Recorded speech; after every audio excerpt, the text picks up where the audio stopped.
Good evening, everyone. My name is Shane Williamson. I'm director of the Master of Architecture program here at Daniels, and I'm also principal of Williamson, a design practice here in Toronto. It is my pleasure to welcome you this evening to Daniels Building at 1 Spadina and to the fourth installment of our Home and Away series. Before introducing this evening's featured speaker, I would like to take a moment to acknowledge this land on which the University of Toronto operates. For thousands of years, it has been the traditional land of the Huron-Wendat, the Seneca, and most recently, the Mississaugas of the Credit River. Today, this meeting place is still home to many Indigenous people from across Turtle Island, and we are grateful to have the opportunity to work on this land. As I mentioned prior, tonight's lecture is the fourth event of our Home and Away lecture series, which brings together talent and ideas from near and far and highlights our faculty's role as an arena for the exchange of ideas on how architecture, landscape, art, and urbanism can affect meaningful change in society today. Tonight is the last event of our Home and Away series until we start again in January. For tonight's lecture, Marc Simmons is our guest. Marc Simmons is a founding principal of the global design and facade engineering consultancy Front Inc., with offices in New York, London, Hong Kong, San Francisco, and Seattle. Marc is faculty at the MIT School of Architecture and Planning as associate professor of practice, running the Architectural Assemblies course and conducting design studios in the MArch program focused on the design of shelters and schools for unaccompanied minor refugees in Greece. He recently completed a 5-year visiting professorship at the Georgia Institute of Technology of Architecture as the Vincelet Chair in Architectural Design and has taught at Princeton, Columbia, and Pratt prior. Marc is a licensed architect in New York State and holds both Bachelor of Environmental Studies and Professional Bachelor of Architecture degrees from the University of Waterloo. We're having a University of Waterloo moment this week. With more than 25 years of experience, his specialist facade knowledge is built upon previous work at Foster & Partners and Meinhardt Facade Technology in Hong Kong, and the Structural Glass and Facade Consulting Group at Durst, McFarlane & Partners in New York. Established in 2002, Front has completed nearly 200 unique built projects and has participated in over 500 projects in collaboration with some of the most creative and visionary architects of our time. So a quick note about tonight's format. I'll make a brief presentation, followed by Marc, who will be presenting 10 projects alternating between Canada and abroad with different typologies and scales, the intent of which is to provide an outside vantage point on Canadian practice in the context of international work being performed by the same group of people. After the presentations, we will take questions from the audience. And we are continuing to try something new. You would have seen on the screen prior the interface for Slido, but audience members can submit questions by going to www.slido, that's SLIDO.com, on your phone and entering tonight's event code, which is #HomeAndAway4 with no spaces. So I should add that it's with some trepidation the comparison of the work. I'm in fact not going to show any of the work from our practice tonight, given the stature that Front has established over the years. Literally, some of the most notable projects in facade engineering that many of you have become familiar with. To say that the work that Front is doing is Instagram worthy would be a deep understatement, and we'll be seeing some of that work tonight. Having said that, it's easy to say that modernism found facades difficult, somehow caught in between pretending that they did not exist or that they could only express the building's function. While postmodernism represented a brief moment of interest in facades. This conversation tends to focus on the facade itself as an architectural device, as the means of separation between inside and out, public and private. Its tasks are both practical and functional and representative in that they give the only impression that outsiders are allowed of what goes on inside. The facade is the crux of what makes architecture, so to speak, architecture, as opposed to other respectable ways of making buildings. It is the place where the functional and the symbolic combine. Modernity, however, found this a serious challenge, as can be seen in the contradictory views of Ruskin in 1849 and Adolf Loos less than 60 years later. Ruskin's ideas at least allowed for the possibility of the facade as a conveyor of meaning by balancing sculptural decoration with architectural forms and proportions.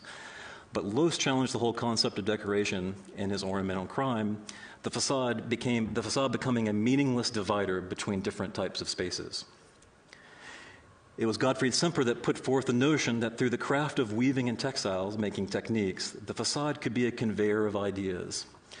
Semper pinpoints one of these issues that goes on to inform modern architecture, that its expression comes from how and from what it is made. Farshid Musavi, in Function of Ornament, expands upon Semper's line of thinking. Faced with the challenge of designing faceless buildings, such as sports halls, shopping malls, and convention centers, Musavi positions ornament as the way such buildings can connect to their cultural context. In seeking an expressiveness from this relation rather than from craft, which could be applied to many buildings, Musavi shows how Semper's ideas can be developed in the present day. Now, in considering the aspects of this home and away sequence, and the nature of Marc's work at Front, there's kind of one thing that's kind of inescapable to me is the degree to which my education, the time of my education in architecture and the travels associated with that have informed and continue to inform my own sensibilities of elevations and facades. And so a handful of these images that I'm showing are buildings that I experienced firsthand while studying in Paris as part of my undergraduate degree, and then at various other times in my education and with students.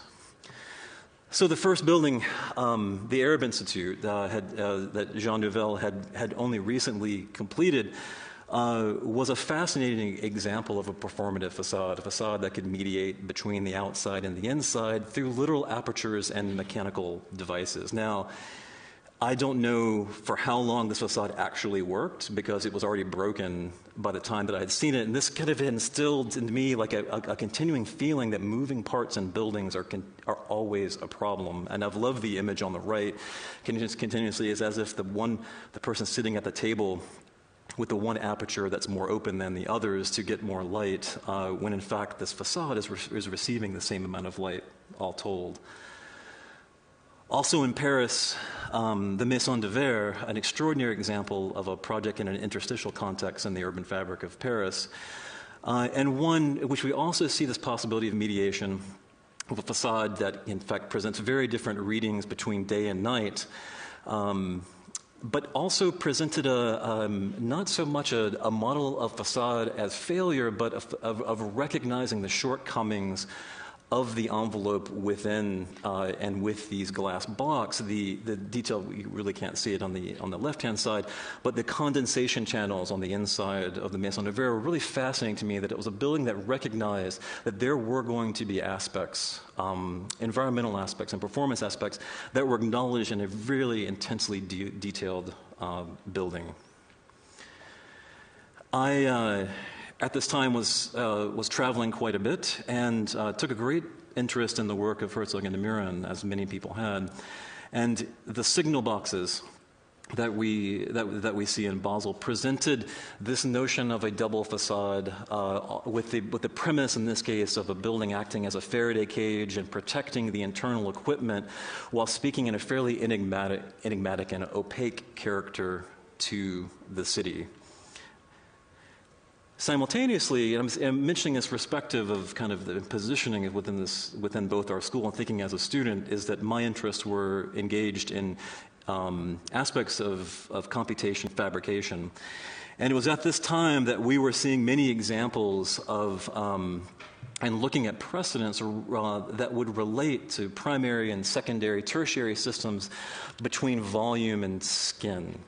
And it was at this time that the likes of that we were looking historically back to times where, in fact, even with the Statue of Liberty, Greg Lynn had made this point, that the kind of formal characteristics, the ornamental characteristics of the skin, in fact, kind of gave way to, and sometimes a more interesting substructure, the secondary structure between the primary structure, to allow the expression of the skin to exist. This, of course, in the early 2000s, we were seeing an intense interest in very similar models of the reconciliation of rather normative programming models. One could say that Frank Gehry's office was looking at, essentially boxes that were underlying the complexity of the skins of projects like what we see in Bilbao. So the image on the right is, of course, the very intense secondary poché, this kind of new life, not so much about an occupiable poché, but the new life of the poché as it relates to the expression of the facade itself. Not in a very different way, one could say that this is a hypothetical project from RCNN, or Francois Roche's office, in 2002. And this proposition for a museum in Bangkok is one that one could say follows a very similar planning model to what we had seen from Frank Gehry's office, but the idea that there would be an electrostatic charge to the building that would then bring all of the dust from the city to form a protective layer and a new facade for the building. And so this idea that it wasn't about that the complexity of the geometry would be informed by natural conditions, in this case literally induced from electromagnetic charges from the building. This project saw a number of iterations of which we can now see, perhaps a more normative sensibility of volume and draping. And it's not that this project set the tone for this type of work, but I'm showing a project as well that Marc was involved with, but a much more recent project from Soil, where we see a similar sensibility of the idea of a volumetric play, the draped notion of the skin in this case.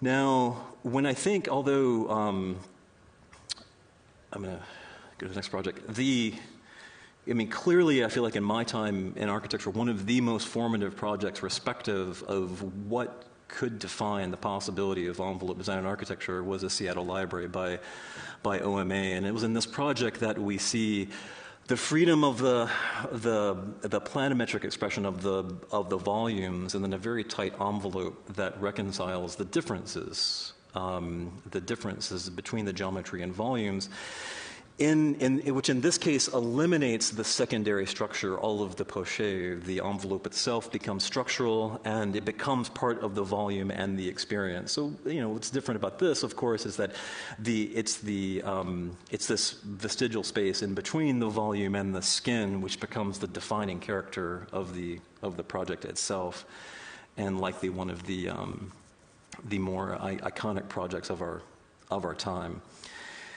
Now, living in Canada and living in a northern climate, there's certainly a relationship between what building envelopes represent. I think of like the lower image and the skeleton being all of the provocative images I see of architecture coming out of South America, and what you see on the top is what we have in Canada.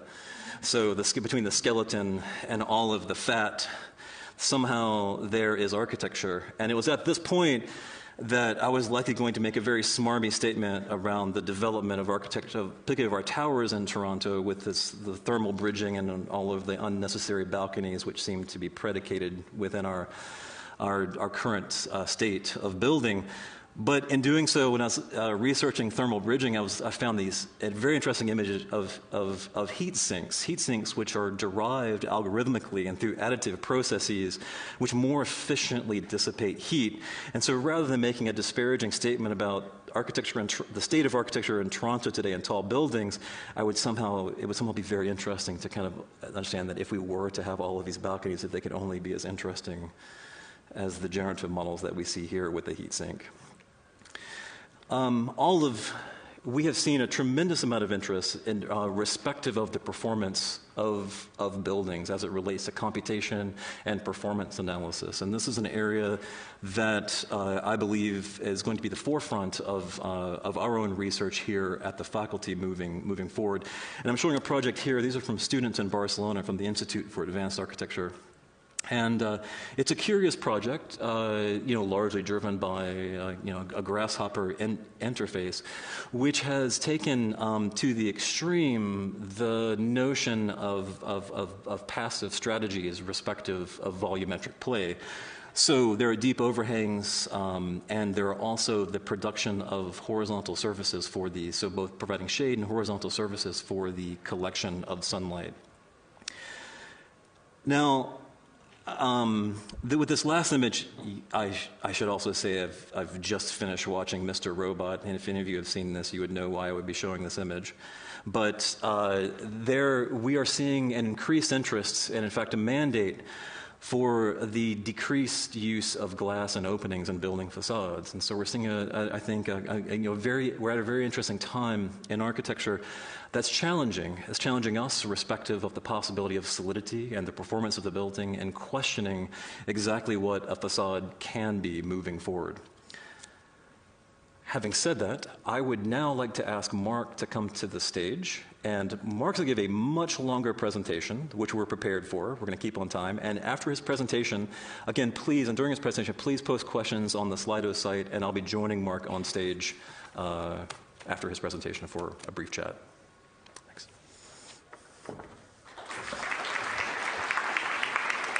All right.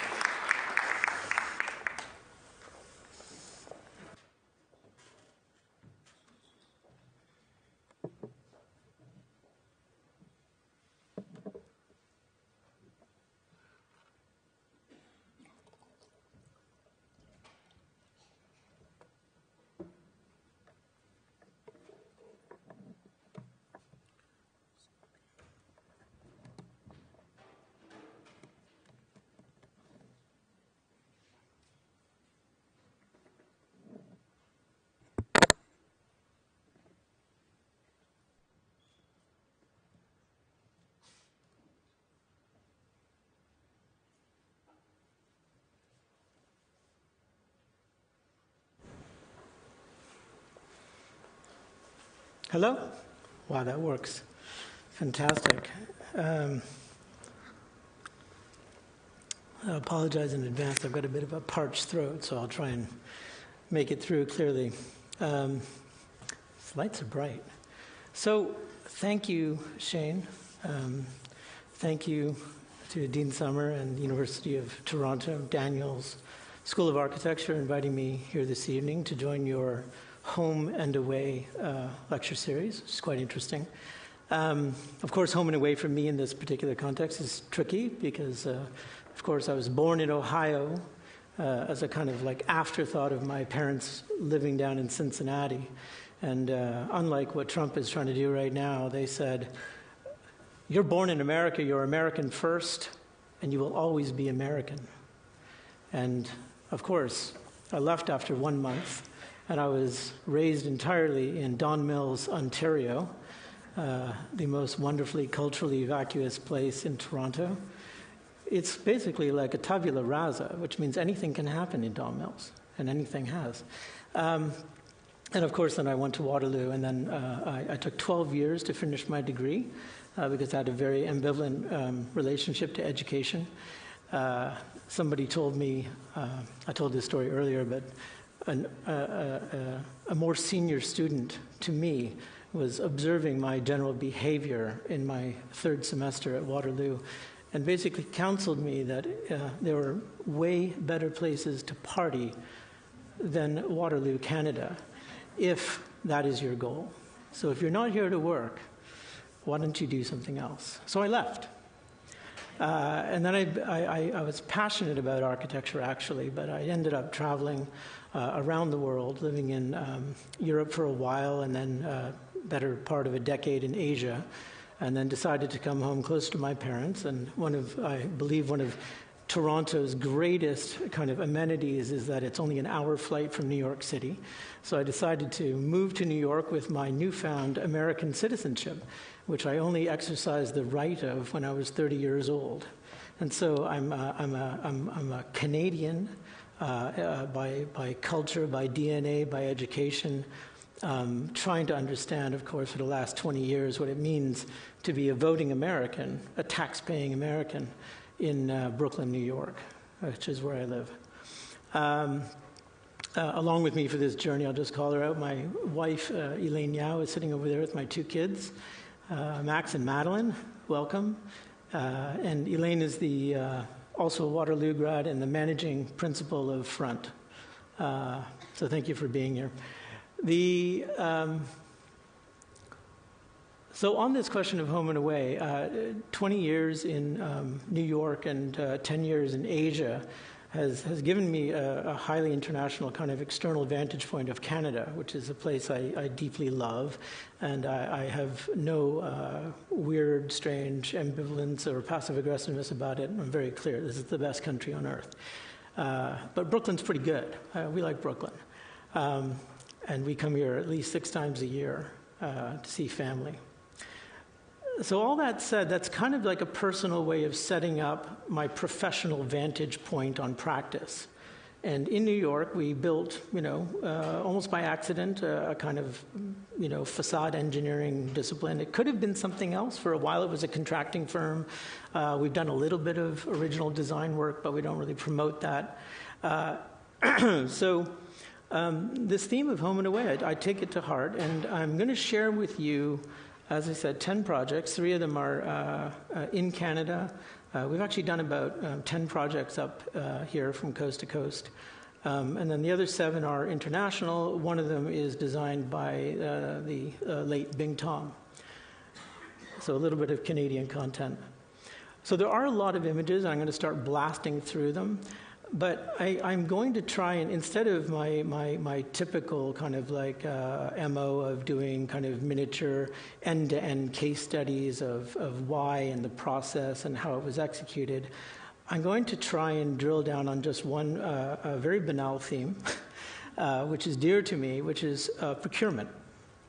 The actual, the way that the thing was bought and the circumstances around which that happened, and the general, some of the kind of things that had to happen in response to that. And my thesis in advance, which we can talk a little bit about later, is really that projects are more defined by their individual characteristics and players than they are about any kind of national identity or location and even business culture within a particular place. Meaning, I think a project in Vancouver on retail would be more, much more different in its kind of its organization than, say, a tower in Calgary or the national parliament in Ottawa, for example. And then when we compare that against a series of other international projects, I think hopefully you'll just kind of enjoy the image sequence, which kind of does tell a large story for 2 projects and otherwise shows a series of vignettes for the kind of other 8. So without further ado, the first project is the Niarchos Foundation Cultural Center in Athens with Renzo Piano, which is close to $1 billion US, 850 million euro project. It's the single largest philanthropic donation by the Niarchos family, and basically it's kind of conceived as a new acropolis down by the sea in Kalatea.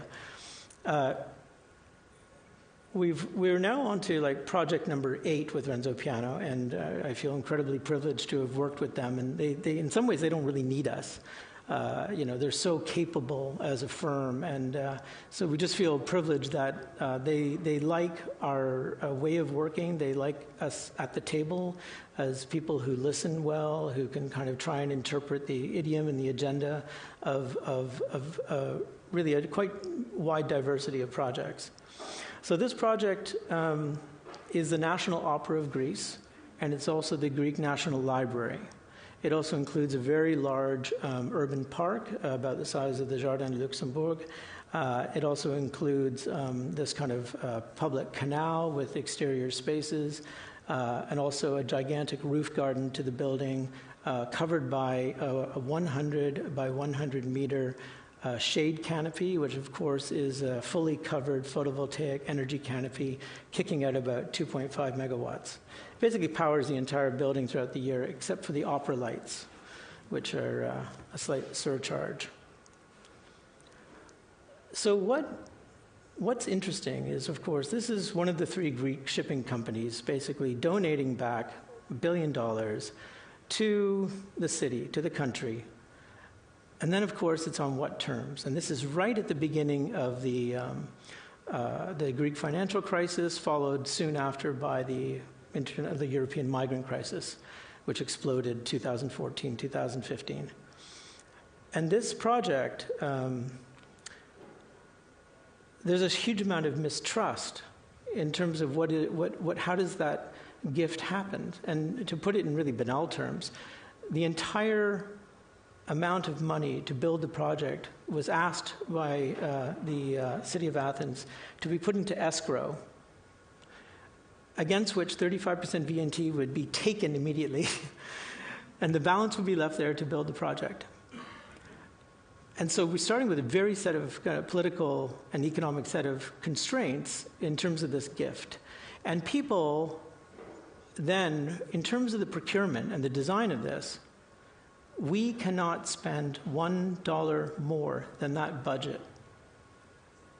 And everyone knows what that means in terms of contemporary practice. So the question is like, how do you do that? Well, it's hardcore, old school design, bid, build.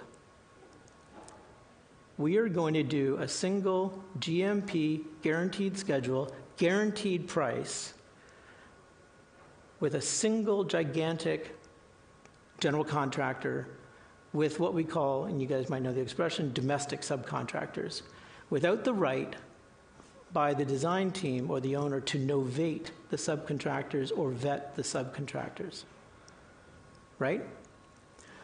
And even the tendering process and the bidding and negotiation after 5 years of design took 1 full year in order to do. And of course, against the background of the Greek financial crisis, actually no single Greek general contractor was allowed to bid the project by themselves.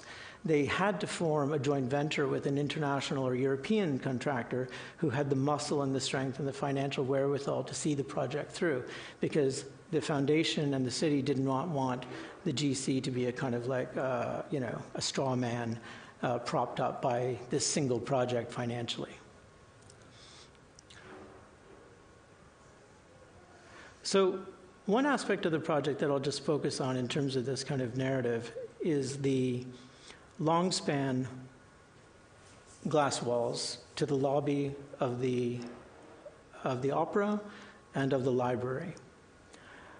Now, many, many design studies were done in this area. So 2 criteria. It's a 24-meter span vertically, and it's blast resistant. So in terms of this criteria, lots of solutions were evaluated that were geometrically expressive, using catenaries and cable walls and, all sorts of manner of kind of devices to solve this L-shaped geometry, and with all of this, all of these kind of special criteria. But none of this rang true, and we were all listening to Renzo and his partner Giorgio Bianchi kind of meditate on what this wanted to be, and it wanted to be something kind of quiet and Cartesian, and almost like where every member was structural, but every member was also contributing to like an aesthetic program that was itself somehow abstract, where you could cut through this wall in any direction and it would yield the same result. There is total structural legibility, but it's also totally structurally abstract. And the way it works, it has a 1:26 aspect ratio vertically, which is incredibly slender, and it's a Vierendeel, but not really a Vierendeel. So the steel is undersized in proportion and in size to be a Vierendeel. If it was just steel as a Vierendeel, it would have no chance of working. But the language of it is that Vierendeel. Of course, the only way to make that work is to consider the glass between the Vierendeel frame as a diaphragm. So now you have a true composite steel and glass system with the glass broken discretely into 8 segments vertically, adding up to 24 meters, and none of that actually being legible through bolt fixings or connections and so forth. The whole thing is just lines of steel broken into 8 panes of glass, and the whole thing working structurally as a suspended system that would also yield blast resistance. It also has a kind of exterior motorized blind system, which is just a kind of nice thing to do in Greece. And so this is the kind of aesthetics of it. This is a kind of visual prototype that we had built in Genova by a local Italian subcontractor to kind of just test the general aesthetics and the scale of the elements. And it yielded something that was, very abstract. You can see what Renzo does. He basically cuts the things off at different levels because he understands that clients can't always read the scale of things. They might think, oh, actually, that's kind of chunky, but they don't, of course, appreciate that it's extending up 24 meters high. And then the slenderness is actually kind of incredible. So there's a bit of trickery going on. So this was all just to test the aesthetics and the relationships of these things. But the essential part of the story for us, anyway, was that this is a world's first. There's lots of structural glass, and there may be composite systems and so forth, but being fully deployed out of the lab as a full-scale, working, reliable, bona fide, warrantyable, affordable facade that can be delivered on schedule, that's a challenge.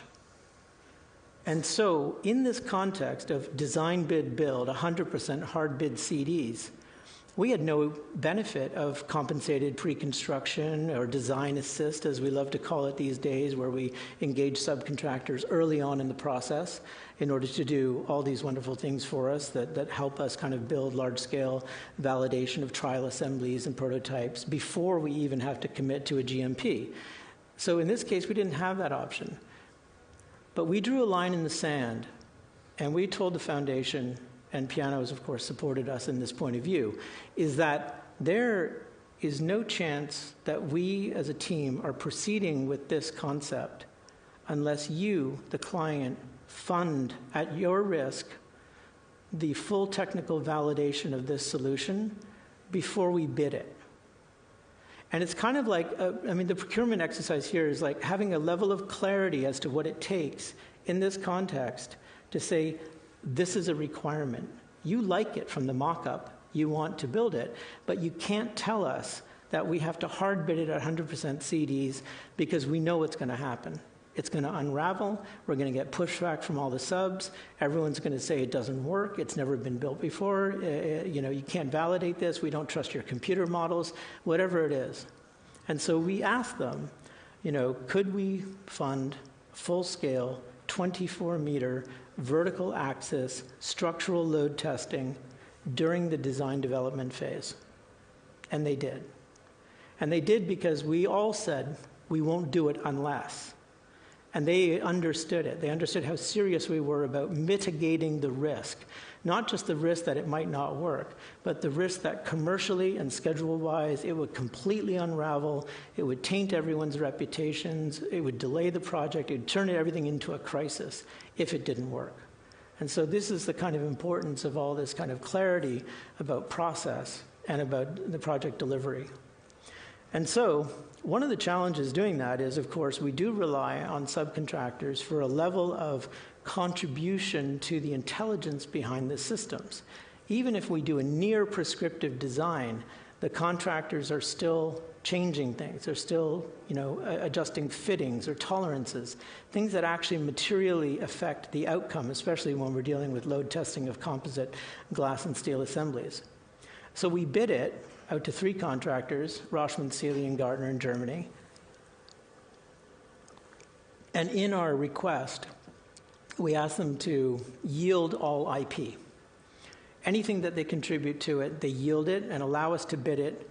And they said, well, at first they said, no, are you serious? Why would we do that on a design assist basis? And then we explained to them the cultural context and the way it was being bought and what the client's rules are and what our considerations were.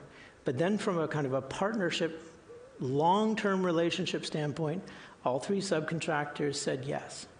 We'll just price it for the work that it is, and we will yield any IP that we contribute. And in the end, Gardner won the contract. This is the fin here going up 24 meters with 8 panels of glass. And it did pretty well. We got up to about 2.2 times design load. 1.5 is the normal contractual requirement. 2.2 is starting to become statistically meaningful, and 3.0 is really where you want to be. The pins on the steel failed before the glass. So we said, we're feeling pretty good, we're feeling pretty comfortable, let's let this go. And so Eventually, it went to bid, and the Gartner did not prevail, actually, as the preferred sub. And I have a feeling it has a lot to do with politics, meaning the winning general contractor was an Italian group called Impregilo Terna. Terna was the Greek half, Impregilo was the Italian half. And in the end, we ended up with an Italian subcontractor. Surprise, surprise. A company called Tassoni, who are fantastic people, Nicola Tassoni. And what was interesting is they won it with an idea that was a little bit different than what we tested, but we felt in principle it would yield a similar result.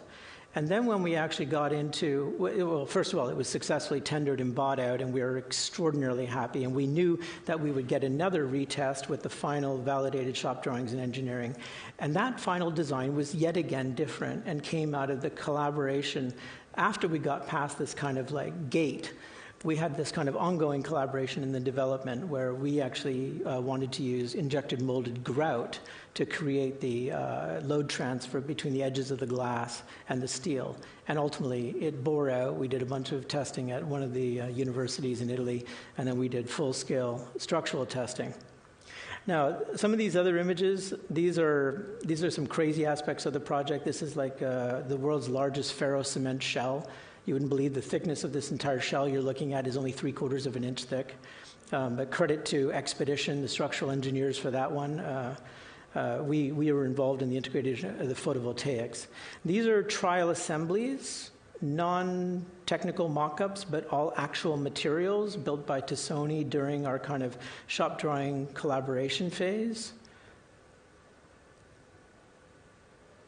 And then we go straight to site. Now we have, of course, with piano, we always have a series of large-scale validation mock-ups, not just of the concrete, but of the facade languages, the adjacent materials, and so forth. We have a frameless glass system.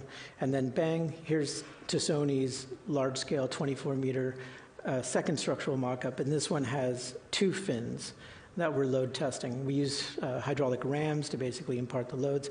And this one went to 3.0 times design load with no failure of the steel, no failure of the glass. It looked very scary. The forces were incredibly insane.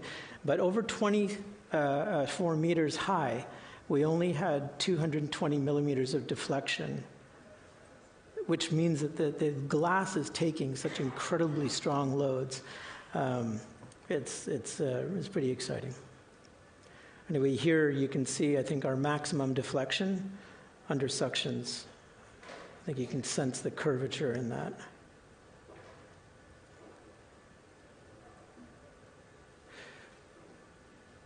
That's Giorgio Bianchi from RPBW on the left. So this is some fabrication of the Viren deals with the glass inside the factories, and then some installation shots. We're in the process of actually setting up a branch office in Verona, Italy, mainly because we fell in love with the chief designer of Tassoni who worked on this system with us. So we asked him to join front, and he agreed, but he said, I have children, I have parents, I'm Italian, I live in Verona, I'm not moving. I was like, well, you live in Verona, why would you want to move? He's like, I'm not going to London, no chance. I said, okay, how about an Italian office? So we're working through that right now, and it's actually pretty exciting. We managed to win the San Pellegrino project with BIG a little while ago, which has sort of anchored our work there.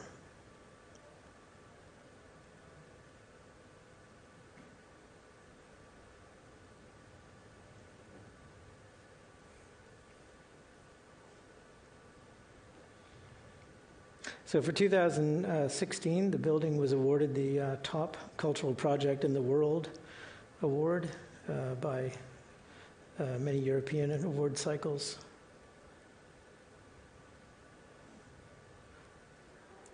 I should also say maybe a little bit about the concrete walls, because we were involved in all of that.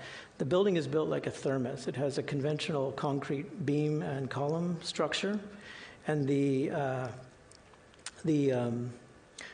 outboard skin is actually 6 inches of cast architectural concrete in front of 6 inches of thermal insulation, which is seismically isolated from the main structure.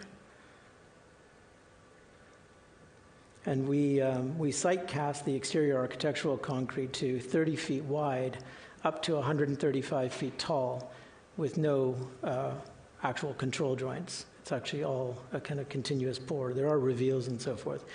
But this white architectural concrete was done at the same time that we were doing the Kimball extension, and we used many of the same techniques.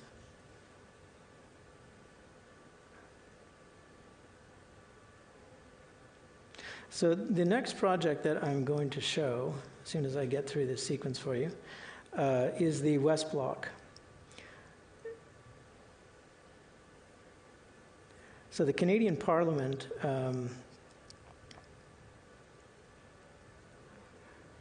there's a funny story there. I'm not sure if any of you knew Norman Gluberman, the former principal of RCOP. He came down to interview us in New York, and this was right after the Canadian Gold Cup win in Vancouver, Winter Olympics. And so he didn't know we were Canadian at the time, and he basically spent the entire interview talking about ice hockey. So I think that's actually how we got the job. There is some relationship to Bruce Coabara in there. So what's funny is I always ask my students in Georgia or MIT, what country this is. I mean, sadly, they're like, it's Austria, or it's Belgium, or it's like France. But for us, it's like an incredible privilege to work on this. So anyone who knows the story of this, Architecture 49 and Evoque had won a project to do the kind of the remediation of the facade and the restoration works, and then an interior restoration. And during their kind of process and scope of work, the whole question about center block comes up, about the status of the House of Commons and the status of the Senate, and what are you going to do with those spaces if you need to restore them? Because they had to increase the configuration to adopt more members of Parliament. There's legislative rules about that, of course, but apparently the closure, redesign, and restoration of those chambers would take like at least a decade. So this was billed as a temporary House of Commons, and as they worked through all of their kind of off-site options, they decided from a security standpoint and for cost and practicality, it really needed to be within the parliamentary complex. And so the study started to come on about, okay, if we're going to put the new temporary House of Commons into the courtyard of West Block, which many of you may know is one of the kind of oldest, largest load-bearing masonry structures in North America. It doesn't really even have a steel frame. It's like a load-bearing building, unlike Center Block, which is a classic steel frame. And so the proposition comes from the design team and the new consultants on board to basically put this multi-layered glass roof over the courtyard of West Block, which is very challenging. Unlike the kind of Foster's Smithsonian or British Museum projects, we're not adding to a kind of a neoclassical Renaissance building. This is basically a kind of a Gothic structure with all the mansards and crustings and chimneys and ventilation towers and so forth that are going into it. And so it's not clear that it's really easy to be done. So here's a basic mapping of the kind of elements and the extent of it. And on top of this, there's a lot of concerns from a heritage standpoint that even though the Reichstag is a great precedent, we are not allowed to do a large dome. Basically, there's tons and tons of studies done of heritage views of sight lines, important vistas, what kind of presence will this kind of glass dome have, and then how could that work? How low could it be? And eventually all that gets approved. And then we're dealing with of course, many different groups, the Center of Excellence, the ITPMO, which is the House of Commons kind of technical operation groups and so forth, and starting to learn the kind of lie of the land in terms of how, what their performance criteria are. So first of all, one of the biggest problems is the chamber is 3 times as large as the original chamber, and what's interesting from an acoustic standpoint, of course, it normally works with speech reinforcement, but during times of failure, it must operate under law with natural speech. So the acoustics of the room also have to be managed in that regard. And so the acoustic consultants are working very hard to kind of essentially diminish the effective volume of the space. So we're looking at a kind of underlying double curve kind of triangulated ley-like structure of which a large portion is acoustically absorbing while not actually diminishing the overall effect. The tree columns come up. Also, I should give a shout out and a credit to our friend Neboja Odrovic, who's had a presence in this school and whom we collaborated very intensely on this project. And so talking about the structure is that none of the lateral or seismic loads or dead loads of this entire new addition and the snow and ice discharge from it could land or be transferred to any part of the existing building. And so what you're looking at here, of course, is the kind of evolved design intent.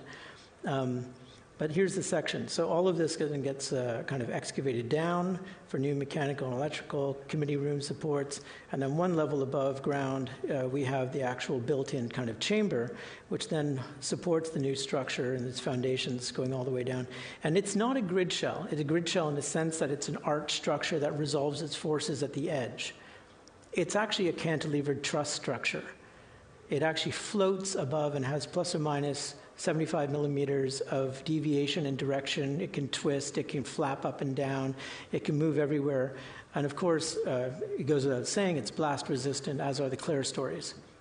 But the trussing of the structure kind of starts to yield the kind of general language of it. And the architects are trying to find within this square space some sort of orientation that will yield a kind of Gothic sensibility to create a dominant axis while actually kind of changing the scale and legibility of the space. And so this is one axis, and then you can see the geometry of the cross axis. And so the underside of the large cantilevered truss becomes the geometry of the ley light, closely fitted to that steel. And then the geometry of the top light becomes the dome geometry of the skylight. And the geometry is complicated because it's actually a kind of a dome-like geometry that resolves into a square. And it actually inverts its geometry. It's not always a kind of convex geometry. It actually reverts into a kind of a concave geometry. And some of the things that are very interesting to me is that we of course looked at triangulation, and we looked at double curvature and all sorts of like surfaces like that. But what we decided is once we had that kind of general geometrical form, we looked at chiseling it like a diamond. And so it actually got cut into quadrilaterals nested into large macro diamonds, and it had one axis of symmetry, and then the other axis was a little bit more nonlinear. And so these are early studies of the kind of structural geometry. So part of our scope, and it's not to diminish anything from the architects or engineers, but it was recognizing what we had to contribute. We were asked to do the entire BIM management of the steel and envelope, and we were asked to do the entire, and I hate the fact that it's still required these days, but a totally conventional 2D A0 set of construction documents, issue for construction, even though those drawings are essentially completely rhetorical and largely useless.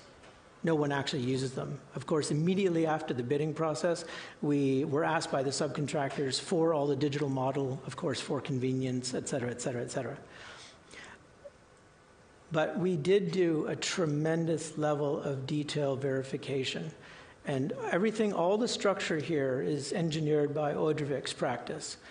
However, the geometrical management of the steel and the wireframe creation for the analytical models was prepared by our office in collaboration with them, and we went through a kind of very virtuous kind of collaborative cycle of sharing that information. So these are just indications of the kind of, the artifacts of the production.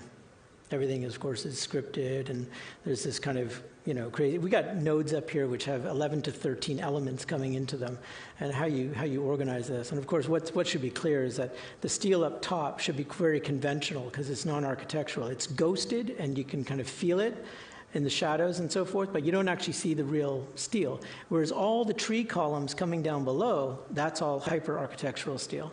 a very, very different thing. So just as what I'm going to do now is I have the entire drawing set, which I'm going to flip through for your entertainment. So don't go to sleep, and please don't leave. But while I do that, and while you marvel at the ridiculousness of these sheet sets, oh, by the way, this is our visual mock-up. Public Works asked us, do we need a visual mock-up? And we're like, yes, let's build a room with mirrors, with an entire section through the building. And then we priced it out. It was about $2.5 million, and then they said no. But at least we did our homework.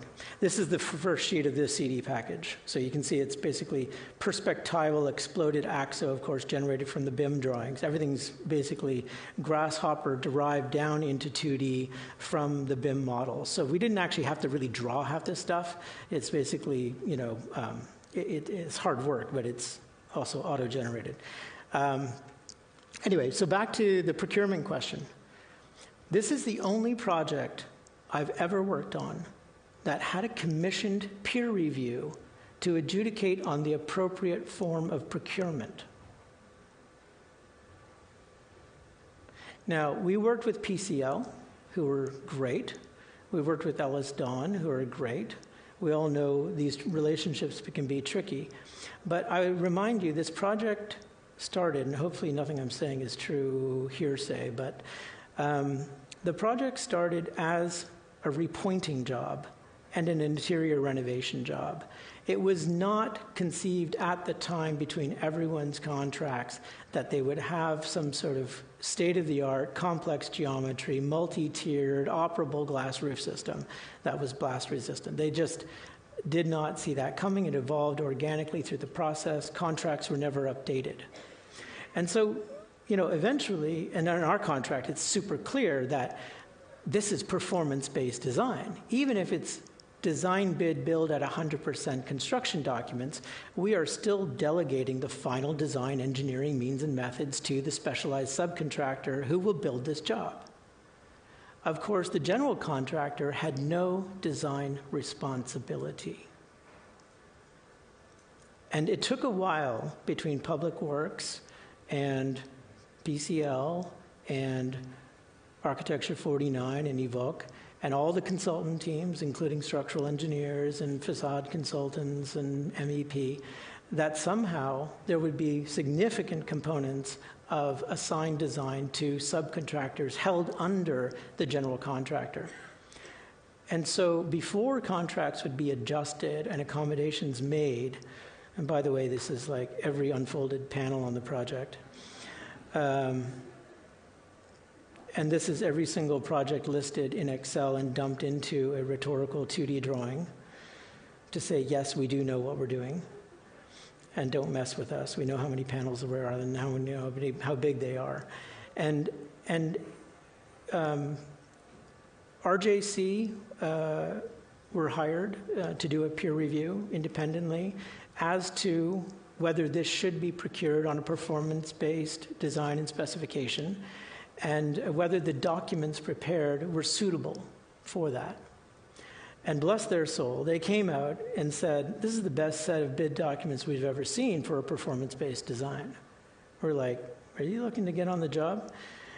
Anyway, they did end up being Sealy's engineer of record on the contractor side of the work. How that happened, I don't know, but it was a good relationship. These are all the ley light panels. The ones in gray are the acoustic absorbing panels. Anyway, I love this stuff. More rhetorical sheets of 13,500 ley light panels. So here's the kind of exploded axo of the system. Now, part of why I think we got this project is because we did work on the Seattle Library, which has 3 lines of defense and has never leaked to our knowledge. And that put us in good stead. It wasn't just ice hockey. Although they did say at one point, the Center of Excellence, saying he is Canadian, apparently, and probably understands snow and ice, which I do. And my friends in New York don't always get it. So whenever we talk about snow and ice, spalling off of buildings and hitting people on the streets, they don't always take it seriously. So just to tell you a little bit about the detail, this is a low slope, very low slope, glass roof in the hottest, coldest capital with snow drifting like you wouldn't believe, of course. Everyone understands snow and ice in Ottawa. And of course, we worked very closely with RWDI, who both did wind tunnel studies and snow and ice drifting and plume studies and so forth. And the snow and ice drifting was huge, and we did some crazy studies about the kind of self-regulation of melting off through the envelope, blah, blah, blah. But what was important, and I know you can't really see it here, but the pressure plate is flush. So there's no raised element, and it's not just structurally glazed. So it's actually got 3 lines of defense. There's a primary gutter, like we have in Seattle, and then there's a secondary gasket, and then there's basically a silicone rain screen on the outside. And then this got tested. There's a variation on this that Sealy developed, but essentially what got drawn is what got built. But it means that the entire smooth surface allows for the free flowing of snow and ice and the shedding of rainwater. Anyway, if I go through all the details, it will take forever, but here's the ley light systems. The edge gutter was inspired by the Hong Kong airport, where I worked with Foster and Partners. 3 lines of defense of water shedding into the same exterior gutter, 6 lines of heat tracing, drain to the inside, and a 1-inch by 12-inch stainless steel snow guard to hold back the glacier on the roof and force it down into the gutter as it drained off. And take note, the invert level of the gutter, I know you Canadians will love this, is that it guarantees the overflow to the outside of the building if it ever backs up and fails. Belt and braces.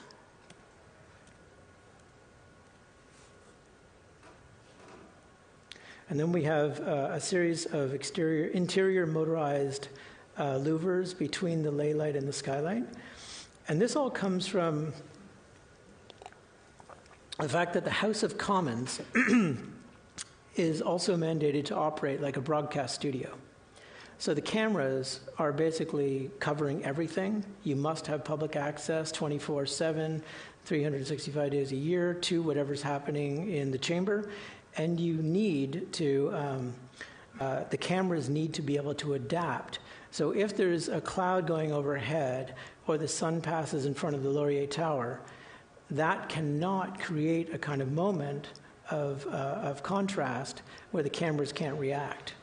And so the kinetic louvers are there to basically attenuate the level of light in the chamber to make sure that the broadcast equipment is always completely functional. And that was a very, very long process to get to an understanding. This is the kind of gasketed assembly going around the ventilation towers and so forth.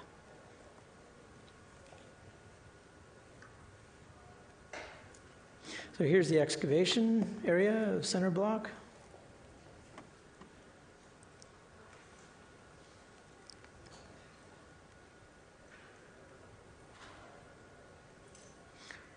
And then here is our performance mock-up in Germany. I would say also from the procurement standpoint, it was really interesting. PCL, of course, was challenged with doing the full pre-qualification of the subcontractors. And we were expecting really a whole group of consortiums to be put together by local industry to basically try and compete for this project. I mean, it was in the order of about 50 million US dollars, Canadian dollars, sorry, as a package for the steel and the glass and the louvers and so forth. And we were amazed to find that PCL was so dead serious about the quals that they only pre-qualified Gartner and Sealy from Germany. No Canadian firms, no American firms. They just said, if we want this done right and we want it done on our time frame, this is the way we're going to do. And that was even before it was actually tendered. So once those guys were pre-qualled, they basically were let loose. And what we were kind of happy about, though, is Sealy acknowledged that doing all the steel in Germany didn't make sense, and so they retained Walters underneath their umbrella to do all of the kind of large steel detailing and steel fabrication work. So we did have a kind of pretty significant Canadian component to the project. So there's louver mock-ups. We have a trafficable maintenance gantry on top of the ley light, so you can cleanly walk through the entire attic space and access the louvers above or the skylights. And here's the tree structures going up.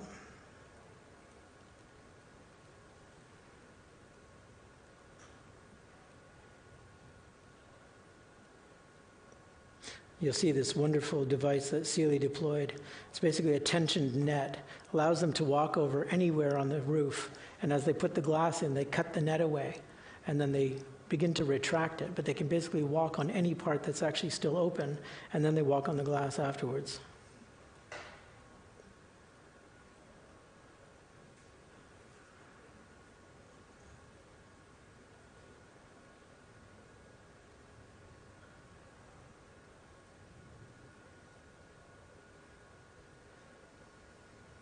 Some of these panels are up to 5.1 meters long.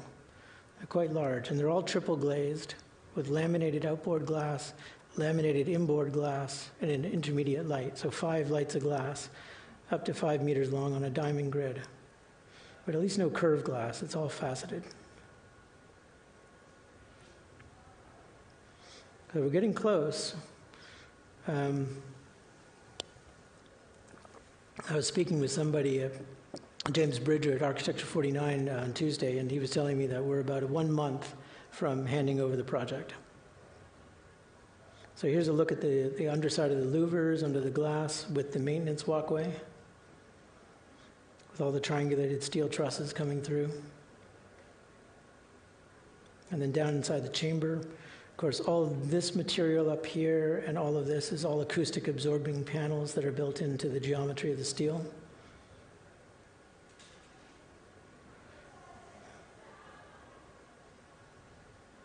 So it doesn't look very much like a temporary House of Commons, does it? That's still what they call it. But eventually, this will probably operate, no one can really say, but maybe for 15 years as the House of Commons. I doubt that they would ever make it permanent. I think for legacy reasons, it will move back into center block, at which time my understanding is that this whole seating area, this structure, would be removed, and then the whole place would be opened up as a single space for state receptions, state events, conferences, G20 type stuff, and would become one of the kind of main celebratory chambers within the complex of the national government.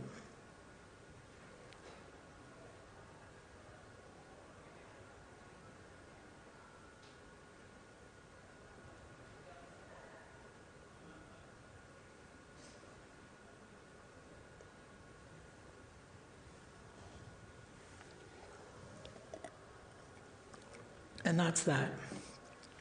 So the rest of it I'm going to try and blast through. We're actually like 5/8 of the way through. This is the Shenzhen Energy Building. I mean, I just love it because it's like recently completed.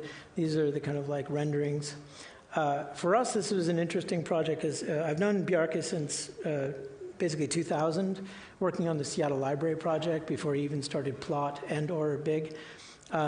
And at the time that they won this competition, they were growing very quickly. And so we were kind of brought in as a sort of seconded extension of the architectural team in order to kind of see them through this.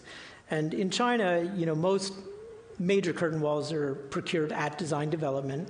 So every architect tries to build a kind of 25, 50% CD package for the DD package, understanding that it would be handed off. And it was handed off. And Oricon, Asian-based facade consultant, took over the project many years later when it actually started up again. There was no guarantee it would actually be built the way it was going to be built.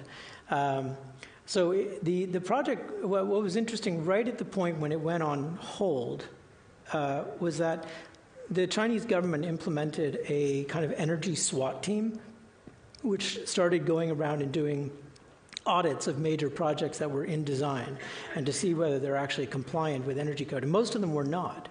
And so what we loved about this project, of course, it has this zigzag on the floor plate.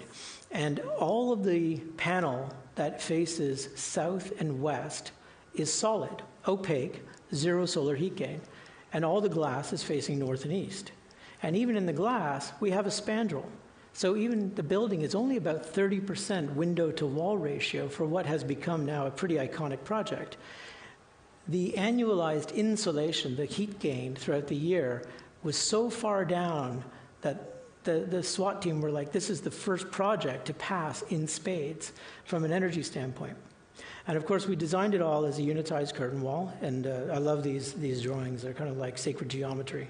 The question was, how could you unitize this easily and make it make sense? And so we have a kind of an extruded aluminum rain screen. We have some pretty funky aluminum extrusions that create a kind of L shape, even a kind of a Z-shaped panel as it returns around the corner. We have a kind of a bamboo veneer interior that's post-applied. And then we have an integrated linear LED, which has a focusing lens, which shoots light over onto the adjacent linear aluminum surfaces to basically create this kind of glowing Yamasaki effect all the way through. And so these drawings basically just show you the kind of geometrical collapsing of the different areas. And this is one of the kind of aluminum extrusions. And then we have the actual building under construction, which, you know, it's one of those things in the blogs people are actually saying it looks better than the renderings. You know, there's something about the simplicity of the design trope, then subjected to these large-scale deformations, and then when you actually realize it with the materiality, it has a quality that is unexpected, and we've been so delighted with the kind of the formal qualities of the project that you don't see typically. You know, and it's not a Zaha building; it's a big building, and you know, big has a pretty diverse language of expression, as you guys, of course, in Calgary and in Toronto will soon experience. Look at this. The building is like completely white from a certain angle. I mean, who does that?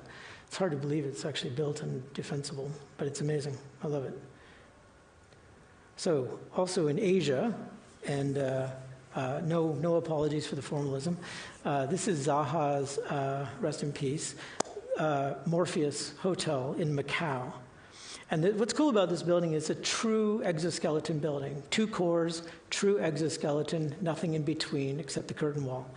And of course, it has these vertiginous, insane interior atrium spaces. I mean, this is looking up to the skylight that, of course, is the wormhole tunnel going through the building.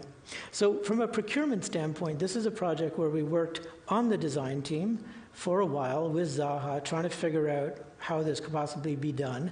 And then we were kind of novated over to the Belgian curtain wall contractor called Kiotech, where we had the responsibility of generating full system design engineering, fab drawings, G-code for 1.6 million components, all with a team of 5 people over the period of a year.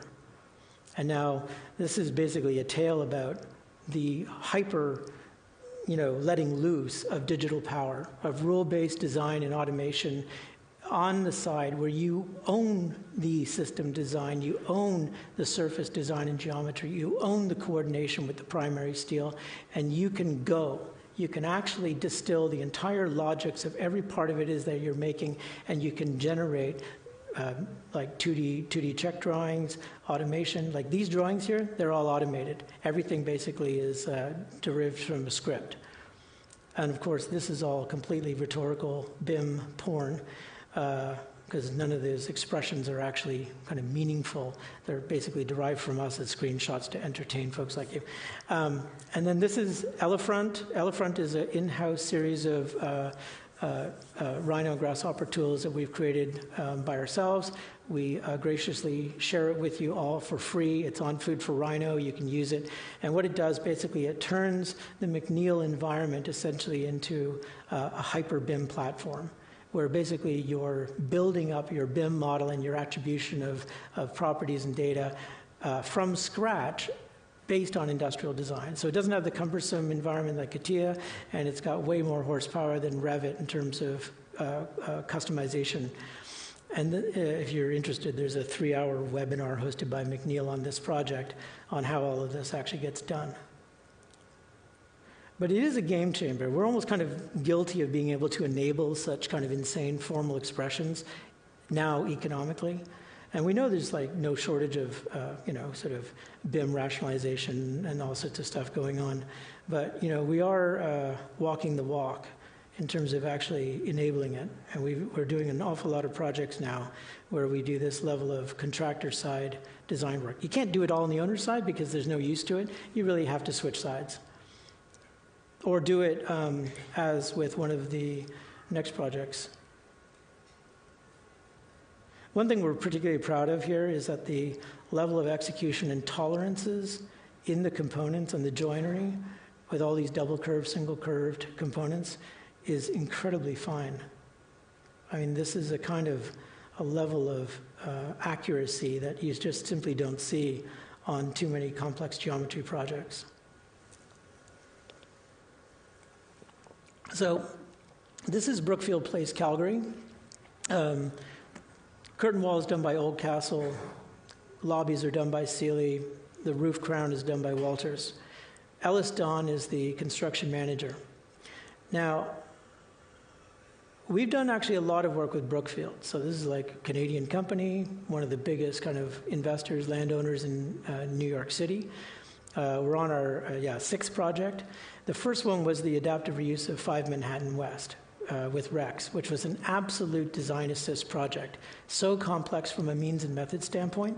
But when we got to Calgary, it's very interesting. The client basically saw that most of the 92% of this building is flat, rectangular, Cartesian, repetitive.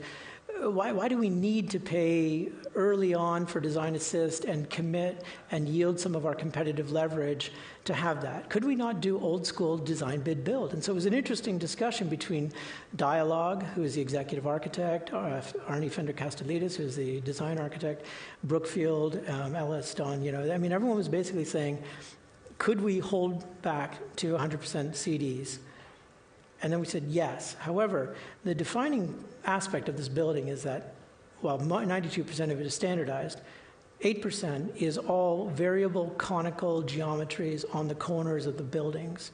And as it turns out, through our research, there are only 2 coatings in the world that meet the aesthetic and the energy performance and the bending, tempering capability for conical curved glass.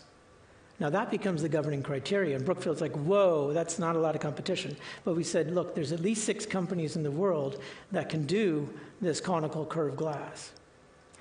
And so it is the tail that wags the dog. So again, kind of like the Nyarkos project, Brookfield is enlightened enough to say, okay, we are going to pre-fund 6 glass companies, not contractors, glass companies, to work through prototyping the actual glass specification, which we will deliver to them prescriptively, which eventually Oldcastle has to own as the contractor with delegated design responsibility.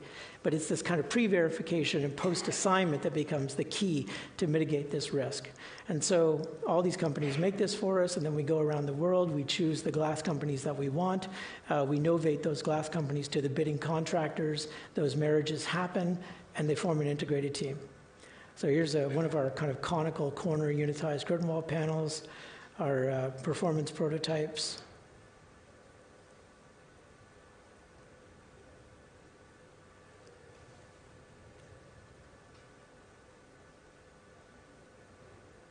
And then the finished building.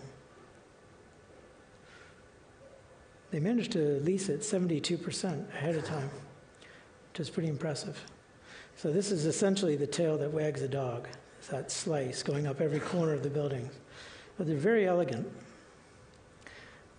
So we're kind of running out of time because I focused a little bit on the other projects too much.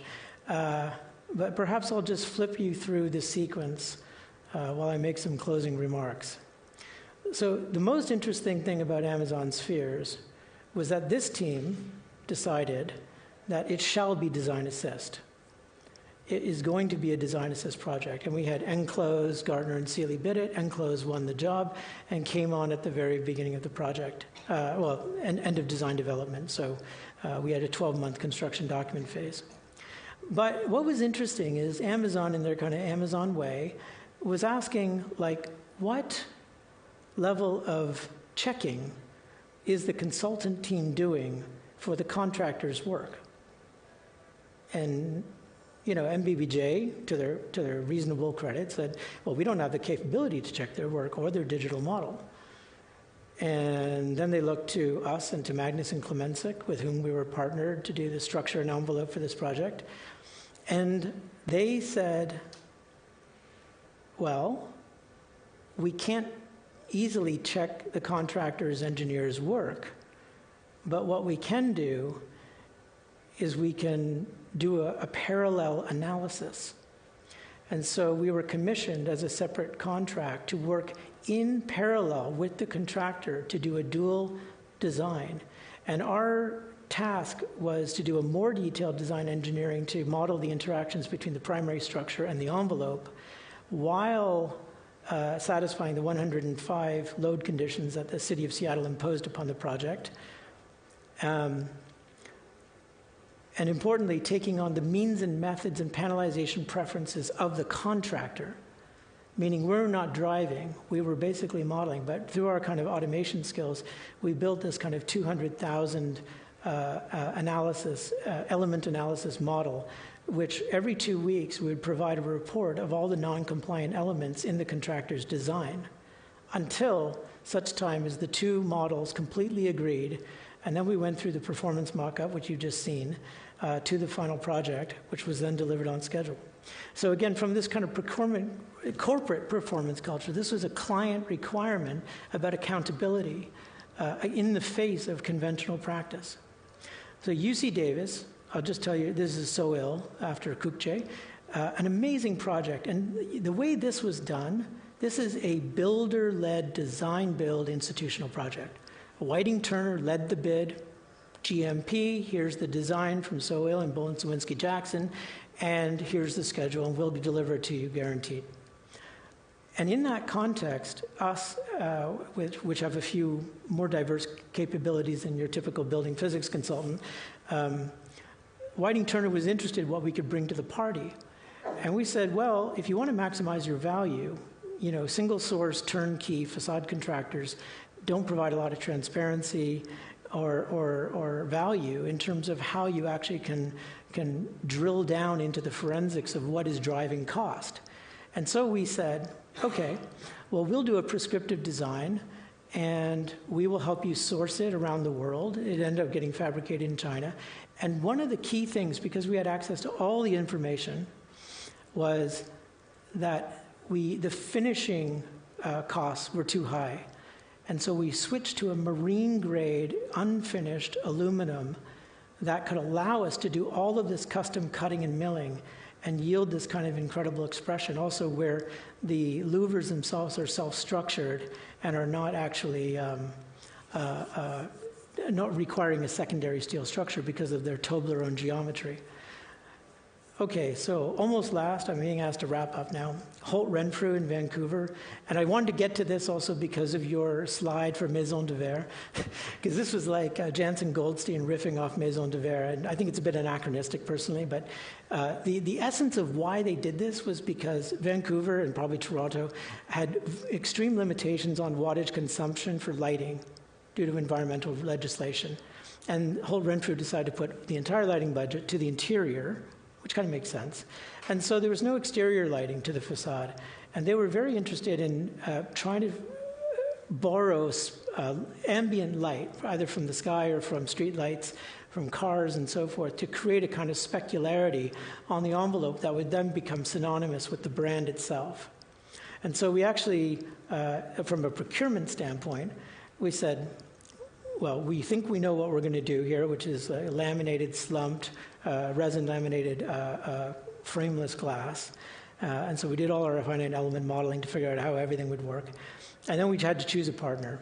And there's multiple art glass types of people in the world, but it makes sense in Vancouver. We go with Barry Allen from Nathan Allen Studios, and we work with him on a very early stage collaboration doing prototypes and mock-ups. And in this case, you really want the collaborative design assist, even at schematic design, in order to work this all the way through the process. So this is the kind of slumping oven. We did full kind of thermal cycling on the anneal glass to make sure it would survive. But in the end, this is the kind of final aesthetic quality of it. And this is Canada. I mean, this is the Westons basically pulling out all the stops to basically take risks on a fast-track project to do something kind of particularly innovative. And I will get to the end here.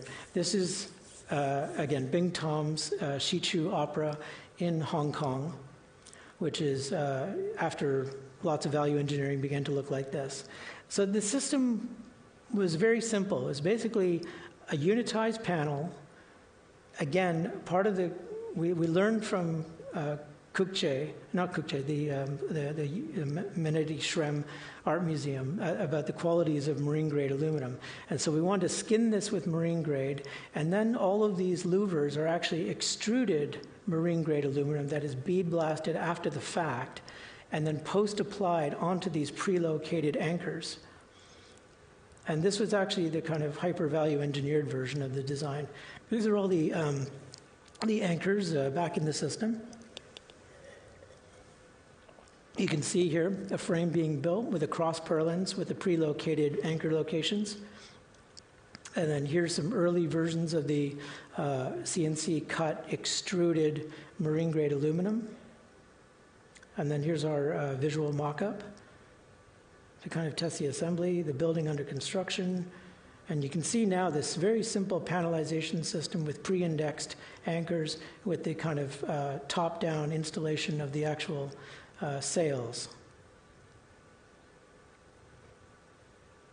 And now we're very close to completing the project.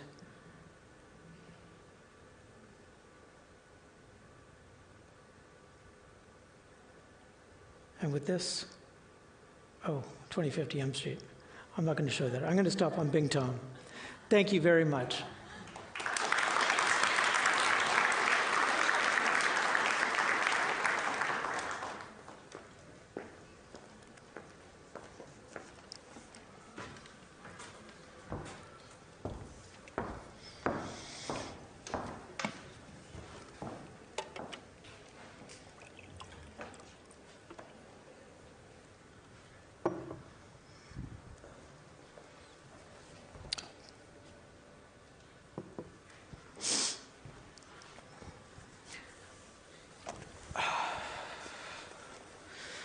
Sorry for that.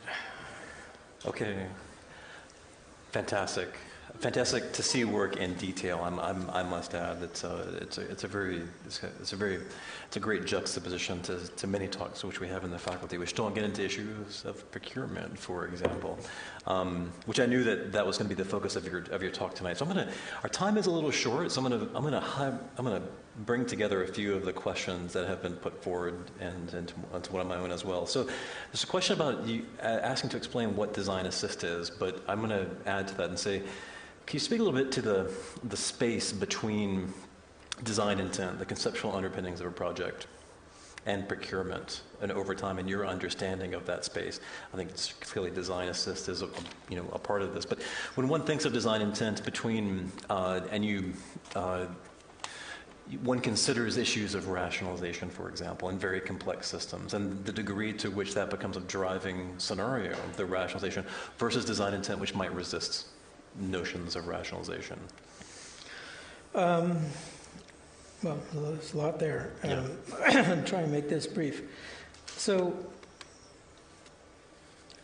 I guess I can't generalize, but what we do at Front, certainly the principals that have access to the early conversations and whether either on a competition team or we get hired right at the beginning of the job, we're expected to bring together this kind of like first principles, critical analysis of like, well, what does the project want to be and what is the best way to get there? And looking around all the corners at all the risks and trying to understand it. I mean, even like right off at early stages, we do our own measurement and conceptual modeling of the budget. And we just say, you have no chance, or you're in the ballpark. And then we would start looking at what are the flows of money. Like, is this project a developer project that has syndicated equity behind it? Is it like Oxford or, a pension fund that's funding the job? Or is it, some Russian oligarch with like reams of capital at his discretion? What is the background for how the job is going to be funded? And we take an interest in that. And we also do very quick analysis on what the percentage cost of the envelope is budgeted at relative to total construction cost and development cost. And so we have an extraordinarily good understanding of the money side of what it takes to do these things and all of the kind of attenuated risks as you move through the process. And so once we gather that kind of information, we report on our thinking. And we also then are engaged in a process of saying, we think the process should look like this, right? Is it design, bid, build? Or are we saying it's design, bid, build? Are we saying it's design assist? So the question of design assist. Design assist has been a kind of an expression that means a lot of things to a lot of people. But I have my own very precise version of it, which is 100% CD is the normal time, the old school, to buy something off of architect's plans, right? It's like that's when the drawings are coordinated, that's when the specs are worked out, that's when you have this responsibility for the issue for construction set, and you should be able to deliver a clean building from that. However, owners don't like the uncertainty about cost when it bids. Contractors don't like the uncertainty about procurement risks and schedule risks to their schedules. And so there's a lot of forces that push procurement forward. But the question is well, does the design team throw up their hands and say, but I have no responsibility for any kind of claims or things that come afterwards because my documents are incomplete? And that's a refrain that you hear very often. But we've tried to put a more positive spin on it. So we say, for sure, there's a schedule advantage, and there's a means and method certainty advantage, but there is not a competitive leverage advantage. And so we go eyes wide open into the process. But also from a selfish standpoint, we like design assist because it gives us a contracting partner with whom to build mock-ups and prototypes and do pre-award testing built into the process if everyone sees it that way. And so part of our responsibility is to help map that out and also work back from target occupancy or enclosure dates and to the procurement and what it really takes to do something. And so do we have time for a visual mock-up? Do we have time for a performance prototype? Do we need to do those things? What are the risks if we don't do it? Anyways, I think that gives you a kind of a sense of where my headspace is at. It does, and I guess there's a certain aspect. I'm sure that you joined some projects earlier than others, for example, where in fact you are participating as the design assist paradigm is extended to front participating. It sounds like you did this with Big, for example, with the tower that you showed. Like you were brought on actually very, very early. Yeah, what's interesting is some people even refer to the consultants' work now as design assist. Yes, well, that's what I'm referring to. In fact, that you. Oh, that's weird. That's what I'm saying that you. Because traditionally people refer to that as the subcontractor design assist. Yeah. So that's already highly relative. Well, our next question. This is certainly informed by a personal acquaintance of yours. It says, Marc, what made you change from ambivalent student to serious academic? I'm not an academic. Even at Georgia Tech and MIT, Princeton, et cetera, I don't ever present myself as an academic because I'm just not that well read. But I do know how to build. And I do understand the poetry and the aspirations at a cultural level of why we all need to build and why we need to build well. So perhaps it should end too serious practitioner. It sounds so your response. But I do like to teach now.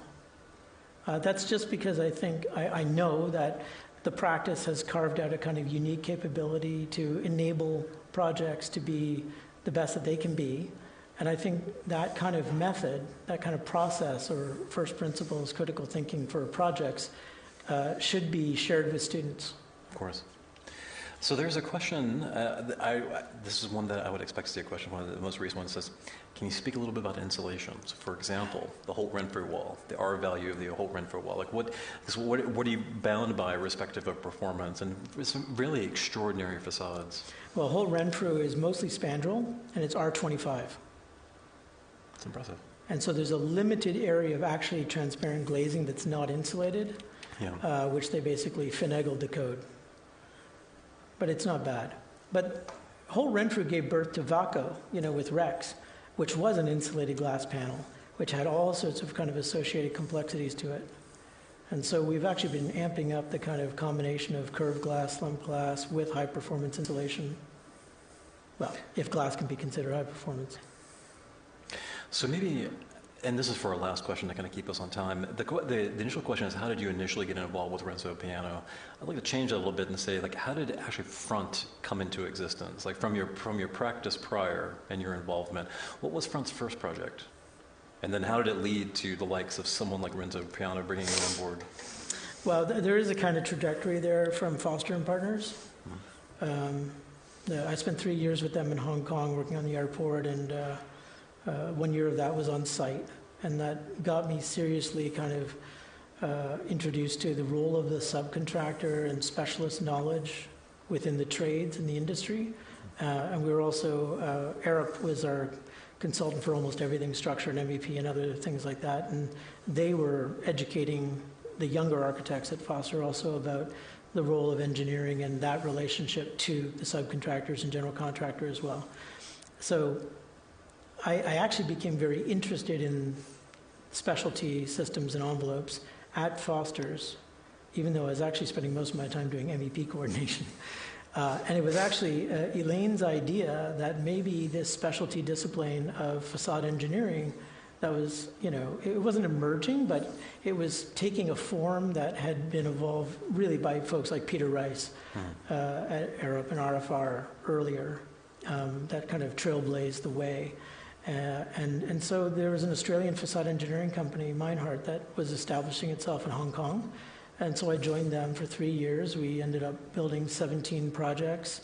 One of my proudest things that I worked on was actually designing, it was almost like an industrial design of the retrofit platform screen door system for the Hong Kong subway.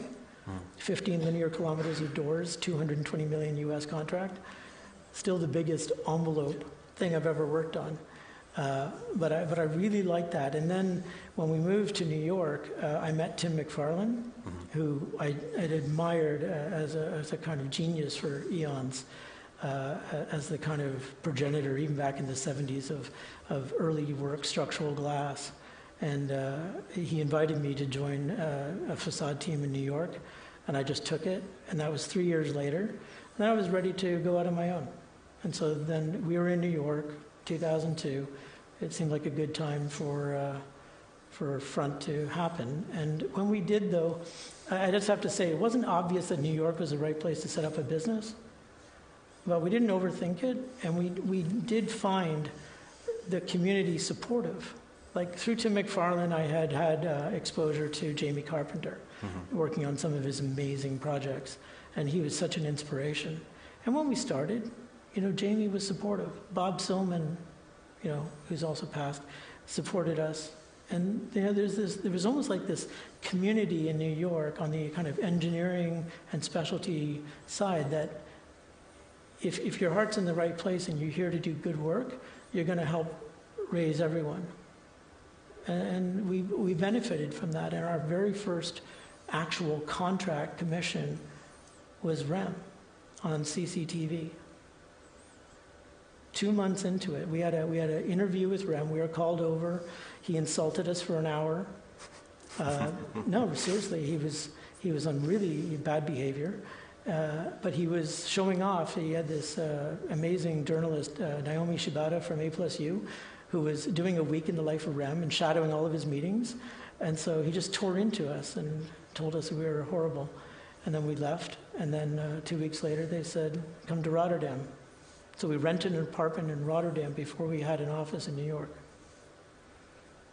And suffice to say that led to you.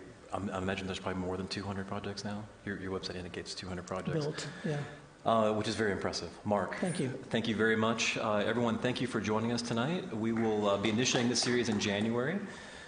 Thank you very much, Marc. Thank you, everyone.